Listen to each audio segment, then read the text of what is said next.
The Case of the Ghost Mongoose. The Geff, also known as the Talking Mongoose or the Dalby Spectre, was the name given to an alleged talking mongoose which inhabited a farmhouse owned by the Irving family. The Irving's farm was located at Cashin's Gap, near the Isle of Man village of Dalby. The story received extensive tabloid coverage in Britain in the early 1930s. The Irving's claims caught the attention of parapsychologists and ghost hunters, including Harry Price, Hereward Carrington, and Nandor Fodor. In September 1931, the Irving family, consisting of James, Margaret, and a 13-year-old daughter named Voirrey, claimed to have heard persistent scratching, creaking, and vocal noises behind the wooden paneling on the wall of their country house. They thought it sounded like a ferret, a dog, or possibly a baby. According to the Irvings, a creature named Geff introduced himself and told them that he was a mongoose born in New Delhi, India in 1852. Geff also claimed he was fluent in multiple languages such as English, French, German, Yiddish, Spanish, Flemish, and Hebrew. According to Voirrey, Geff was the size of a small rat with yellowish fur and a large bushy tail. James would later describe what started as a tap, tap, tap at night within their walls developed into an ongoing conversation with this man-weasel who had decided to make their isolated home his own abode. The Irvings say Geff communicated to them that he was an extra-intelligent mongoose, a chained spirit, and a mongoose-shaped ghost, once saying, "I'm a freak, I've got hands and I've got feet, and if you saw me, you'd faint, you'd be petrified, mummified, turned to stone, or a pillar of salt." The Irvings made various claims about Geff. He allegedly watched their house and informed them of the arrival of guests or any unknown dogs. They said that if someone had forgotten to put out the fire at night, Geff would come down and put out the stove.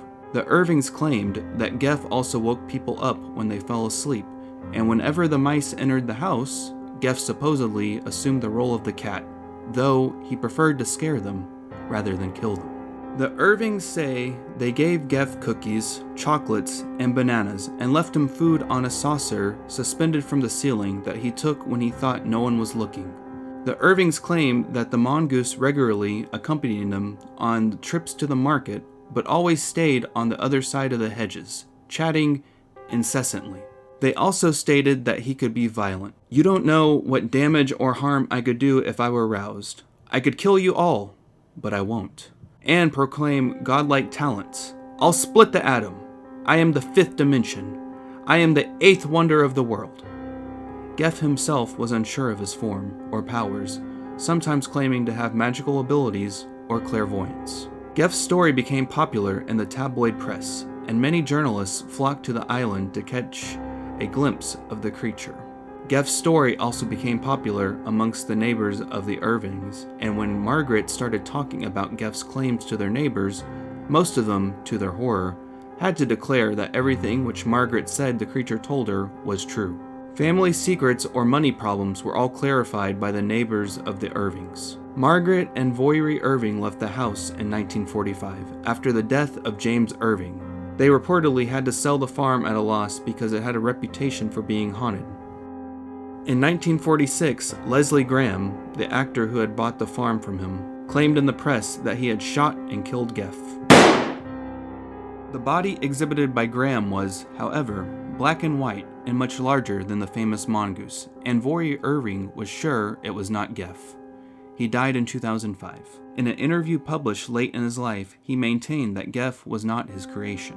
In July 1935, the Listener's editor, Richard S. Lambert, also known as Rex, and his friend, paranormal investigator Harry Price, went to the Isle of Man to investigate the case and produced the book The Haunting of Cashin's Gap from 1936. They avoided saying they believed the story, but were careful to report it factually. The book recounts how a hair from the supposed mongoose was sent to Julian Huxley, who then sent it to naturalist F. Martin Duncan, who identified it as a dog hair.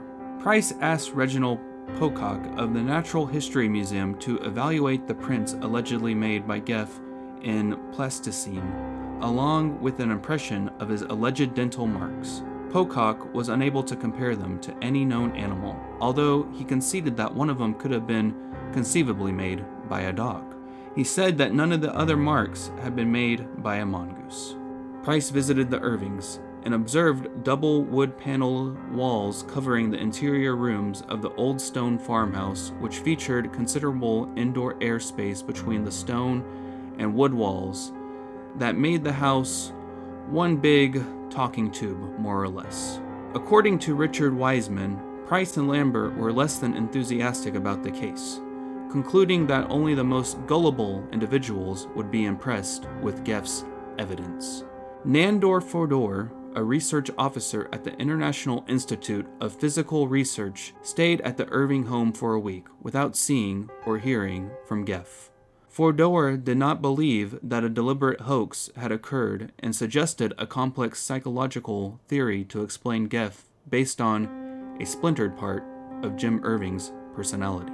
Although some psychic researchers thought that Geff was a poltergeist or ghost, skeptics, including residents of the Isle of Man, believed that the Irving family had conspired to perpetuate a hoax originated by the daughter Voiry. A reporter for the Isle of Man Examiner wrote that when he saw the girl making noises, her father tried to convince him that the sound was coming from somewhere else. According to Joe Nickel, investigators have suspected that Voiry used ventriloquism and other tricks, the effects of which were touted by family members, reporters looking for a story, and gullible paranormalists. Contemporary media scholar Jeffrey Scone writes that the most likely explanation is that the extra-smart mongoose was an imaginary companion created by the Irving's extra-smart daughter. In 1937, Lambert brought a libel suit against Sir Cecil Levita after Levita suggested to a friend that Lambert was unfit to serve on the board of the British Film Institute. Levita said that Lambert was crazy because he had believed in the talking mongoose and the evil eye. Lambert was pressured to drop his action by Sir Stephen Talents, but he persisted and won, receiving £7,600 in damages awarded, which back then was an exceptional figure for a libel case. Lambert's lawyer managed to produce a BBC memo showing that if he persisted with the case, Lambert's career would be threatened.